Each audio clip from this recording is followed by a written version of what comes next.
Assalamualaikum dan salam sejahtera. Falsafah pendidikan barat memberi fokus untuk mendidik individu agar rasional dan lebih intelektual di samping menggalakkan pembinaan dan pendemokrasian masyarakat berdasarkan prinsip bahawa nilai sesuatu ilmu itu adalah sebagai keperluan untuk membezakan taraf individu dengan individu yang lain. Falsafah pendidikan Islam pula menekankan usaha berterusan dalam penyampaian ilmu, kemahiran dan penghayatan Islam berdasarkan Al-Quran dan As-Sunnah bagi membentuk sikap, kemahiran, kepribadian dan pandangan hidup sebagai hamba Allah Subhanahu Wa Taala yang bertanggungjawab membangun diri, masyarakat, alam sekitar dan negara ke arah mencapai kebaikan di dunia dan kesejahteraan abadi di akhirat.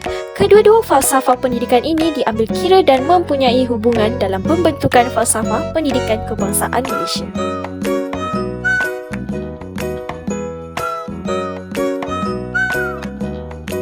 Dalam falsafah pendidikan kebangsaan boleh dilihat pengaruh falsafah pendidikan barat yang sekularistik dan menjurus kepada pembangunan yang bersifat keduniaan dalam pelbagai aspek agar dapat melahirkan individu yang berpotensi dan seimbang serta mampu menyumbang kepada kemakmuran masyarakat dan negara.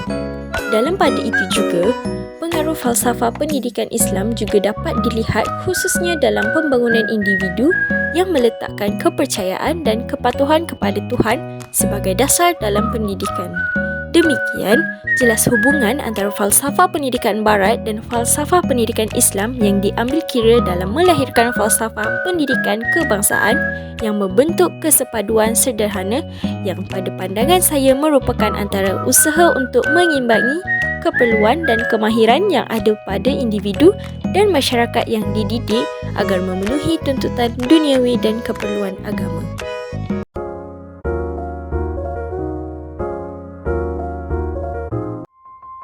Falsafah pendidikan Islam. Falsafah ini memiliki 4 cabang.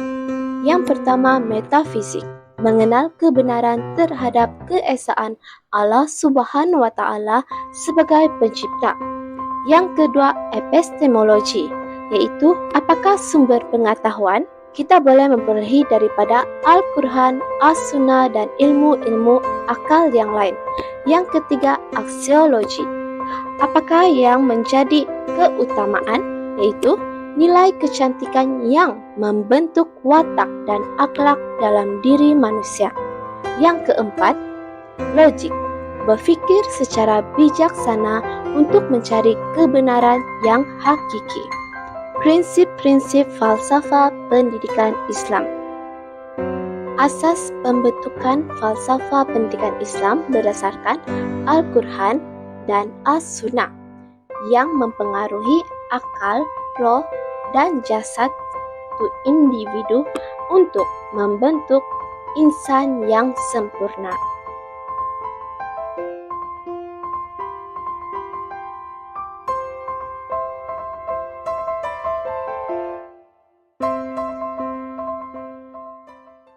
Manusia juga dapat dibentuk, yaitu manusia bertakwa, manusia yang bercita-cita tinggi, dan manusia ta'abudi.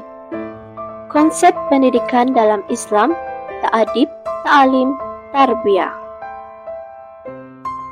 Pembangunan seumur hidup dan seluruh potensi meliputi roh, akal, serta jasad. Mengimbangi antara kehidupan di dunia dan di akhirat. Mempunyai sifat yang dapat membentuk akhlak, melahirkan insan yang sempurna sebagai khalifah Allah di muka bumi ini.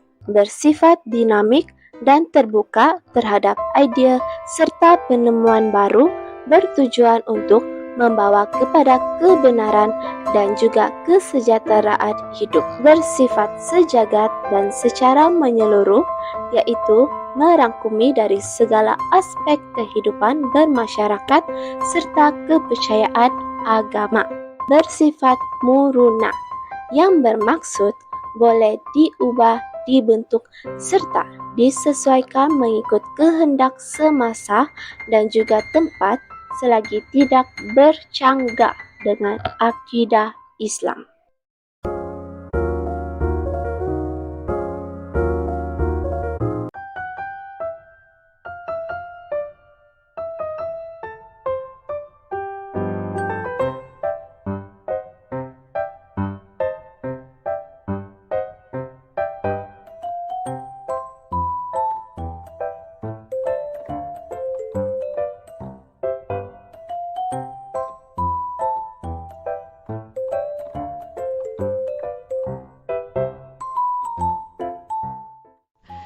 Idealism merupakan falsafah terawal dan klasik yang wujud di Barat. Falsafah ini diterajui oleh tokoh-tokoh falsafah iaitu Plato, Descartes, Spinoza, Kant, Berkeley, dan Hegel. Falsafah idealism ini memfokuskan bahawa kebenaran bergantung kepada akal, jiwa, dan kerohanian dan tidak mementingkan kewujudan fizikal. Realism juga merupakan antara mazhab yang terawal di Barat seperti idealism. Falsafah ini diilhamkan oleh tokoh-tokoh falsafah iaitu Aristotle, Russell, Francis Bacon, dan John Locke. Falsafah ini amat berbeza dengan falsafah idealism kerana mementingkan kewujudan fizikal untuk membuktikan sesuatu. Falsafah ini juga menekankan bahawa keseluruhan realiti ialah alam fizikal dan apa yang di luar alam fizikal tidak dianggap sebagai realiti. Pragmatism tergolong dalam mazhab falsafah kontemporari moden. Falsafah ini diusulkan oleh John Dewey, Charles Darwin, dan William James. Menurut pragmatism, alam semesta bersifat dinamik dan manusia perlu mendapat pengalaman sebagai bukti kebenaran. Pragmatism juga dikenali sebagai empirism, functionalism, experimentalism atau falsafah orang Amerika. Falsafah ini memfokuskan pengalaman dinamik dan menolak konsep metafisik ataupun ketuhanan. Seterusnya ialah falsafah pendidikan Barat. Falsafah pendidikan Barat terbahagi kepada dua, iaitu tradisional yang terdiri daripada perennialism dan essentialism, serta modern yang terdiri daripada progressivism, reconstructivism, dan existentialism. Perennialism dikenal pasti sebagai teori pendidikan yang sangat konservatif dan diterajui oleh falsafah idealism. Perennialism percaya bahawa tumpuan pendidikan haruslah idea-idea yang telah bertahan selama berabad-abad. Mereka juga percaya bahawa idea-idea itu relevan dan bermakna hari ini seperti ketika ia ditulis. Perennialism juga mengesyorkan agar pelajar belajar daripada membaca dan menganalisis karya oleh pemikir dan penulis terbaik sejarah. Falsafah ini memperjuangkan pembentukan akal manusia. Terdapat dua jenis perennialis, iaitu ecclesiastical perennialis dan lay perennialis. Yang kedua ialah essentialism, yang merupakan pendekatan yang menganggap bahawa manusia dan benda mempunyai ciri-ciri umum yang semula jadi dan penting, yang wujud semula jadi dan tidak berubah. Falsafah ini memberi kesan kepada cara perbezaan atau penyatuan kita semasa menangani sesuatu perkara. Essentialism digunakan sebagai asas komunikasi harian dan peranannya dalam usaha mendiskriminasi dan menyatukan kita dalam sosial, budaya, dan secara saintifik. Essentialism juga menegaskan bahawa idea dan kemahiran yang sama penting dimiliki oleh sesuatu budaya dan harus diajar kepada semua warga negara pada peringkat yang sama, terutamanya di peringkat sekolah rendah. Seterusnya ialah progressivism. Progressivism percaya bahawa individualiti, kemajuan dan perubahan adalah asas kepada pendidikan seseorang. Mereka juga percaya bahawa manusia belajar yang terbaik daripada perkara yang mereka anggap paling relevan dalam kehidupan mereka. Guru-guru progresivis juga menjadikan sekolah menarik dan berguna dengan merancang pelajaran yang menimbulkan rasa ingin tahu. Reconstructivism lebih dikenali sebagai social reconstructivism. Falsafah pendidikan ini memberi tumpuan kepada pembinaan semula masyarakat dan memberi tumpuan kepada kurikulum yang mengetengahkan pembaharuan sosial sebagai matlamat pendidikan. Social reconstructivism ini adalah falsafah yang berpusatkan pelajar.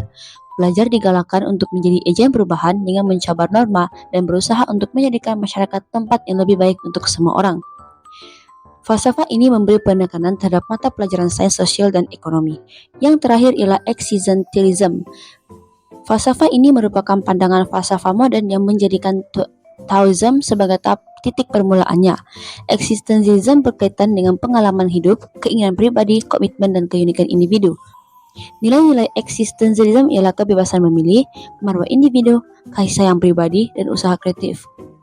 Falsafah ini membolehkan pelajar menemui inti pati mereka dan membuat pilihan mereka sendiri dan menggalakkan kreativiti serta imajinasi individu daripada meniru.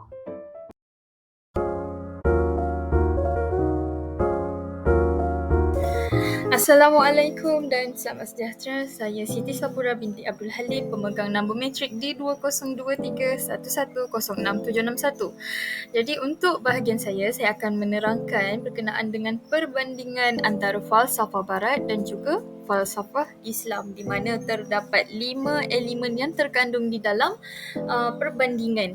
Okey, yang pertama adalah masyarakat dan pendidikan, dan yang kedua orientasi ilmu, seterusnya pembelajaran murid, selain itu pengajaran guru, dan yang terakhir sekali adalah matlamat pendidikan. Seterusnya, saya akan menerangkan berkenaan dengan perbezaan yang telah dinyatakan sebentar tadi. Yang pertama, saya akan menerangkan berkenaan dengan masyarakat dan pendidikan secara terperinci. Untuk pendidikan barat, rumah institusi pendidikan formal. Seterusnya, sekolah memajukan masyarakat. Yang ketiga, pendidik memperkembangkan potensi. Yang keempat, pengalaman demokrasi di sekolah. Yang kelima, pendidikan bersepadu, iaitu dari segi kognitif, moral dan sosial. Dan yang terakhir adalah nilai bersifat subjektif, iaitu individu. Seterusnya, dari aspek pendidikan falsafah Islam ialah pendidikan sepanjang hayat. Yang kedua, ibu bapa adalah pendidik utama dalam perkembangan anak-anak. Seterusnya, pendidikan secara menyeluruh, iaitu bersepadu dan seimbang. Yang keempat, matlamat pendidikan untuk menjadi insan sempurna dari segi iman, ilmu dan amal. Seterusnya, saya akan menerangkan berkenaan dengan orientasi ilmu. Dari segi barat, yang pertama adalah bersepadu dan yang kedua adalah umum. Seterusnya, kurikulum berasaskan keperluan dan minat murid. Dan yang terakhir adalah standard yang setara dan anjal, iaitu tumpuan khas kepada mereka yang pencapaiannya rendah. Seterusnya ialah berkenaan dengan falsafah dari segi pendidikan Islam. Yang pertama, berpaksikan kepercayaan dan kepatuhan kepada agama Islam. Yang kedua adalah orientasi ilmu.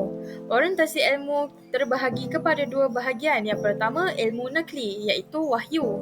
Dan yang kedua adalah ilmu akli, iaitu falsafah dan sains. Yang terakhir sekali adalah insan yang seimbang, iaitu dari segi intelek, rohani, emosi dan jasmani. Kemudian, kita akan beralih kepada pembelajaran murid. Dari segi pendidikan barat, tumpuan terhadap penyelesaian masalah dan peranan individu. Seterusnya, fokus terhadap individu, iaitu murid. Kandungan yang diselaraskan adalah pilihan guru dan murid. Yang kedua, susunan ikut kefahaman. Yang ketiga, orientasi kepada semasa dan hadapan. Seterusnya, kandungan subjek secara bersepadu. Yang terakhir sekali adalah rancangan pengajaran disusun mengikut minat dan masalah murid. Dari aspek falsafah pendidikan Islam pula adalah pembelajaran yang berterusan. Yang kedua, tumpuan kepada agama, iaitu akhlak dan manusiawi. Yang ketiga, pembelajaran melalui pengalaman, iaitu pengalaman dari guru ataupun murabbi. Yang keempat, pembelajaran bersepadu, iaitu pembelajaran bersepadu dan seimbang dunia dan akhirat. Dan yang terakhir adalah riadah, sebagai contoh memanah, menunggang kuda dan juga berenang. Dari aspek pengajaran guru, untuk falsafah barat yang pertama adalah orientasi pelbagai bahan dan masyarakat. Yang kedua, keseluruhan, kumpulan kecil dan individu. Yang ketiga, jaduan yang anjal dan masa yang fleksibel. Seterusnya, murid adalah kumpulan yang heterogeneous dan program yang berbeza. Seterusnya, pengajaran berpusatkan murid dan pembelajaran aktif. Yang terakhir adalah kepelbagaian dalam membina pengalaman bilik darjah. Dari aspek pendidikan falsafah Islam pula adalah mendidik secara berterusan. Yang seterusnya adalah pengajaran berpusatkan guru. Seterusnya adalah guru sebagai role model.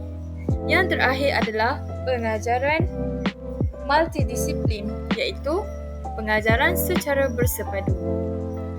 Untuk elemen terakhir yang ada pada perbandingan antara falsafah Islam dan Barat adalah matlamat pendidikan. Perbezaannya adalah Bagi falsafah pendidikan barat adalah individu dan masyarakat yang berdaya saing dan mampu membawa perubahan, iaitu perubahan kepada diri sendiri, keluarga, masyarakat dan negara. Seterusnya, dari segi aspek pendidikan falsafah Islam pula adalah membentuk insan yang syumul. Syumul bermaksud sempurna, iaitu dari segi keimanan, ilmu dan amal seperti akhlak yang baik. Yang kedua, mendapat kejayaan di dunia dan di akhirat. Dan terakhir adalah taat kepada Allah dan berhubung baik semasa hidup sesama makhluk.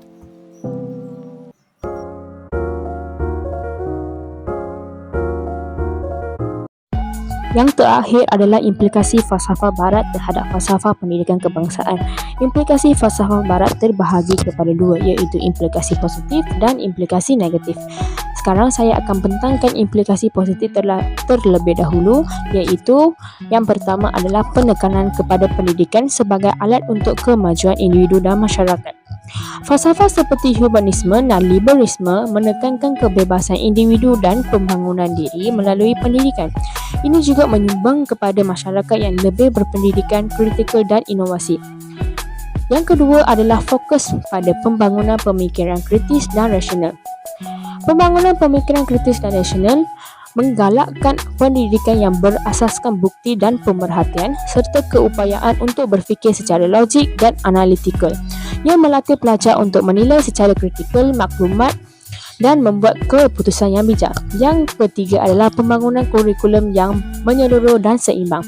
Sekolah seperti perennialisme dan behaviorisme menyokong kurikulum yang meliputi berbagai bidang pengetahuan dan kemahiran yang bertujuan untuk menyediakan pelajar untuk berbagai peranan dalam masyarakat.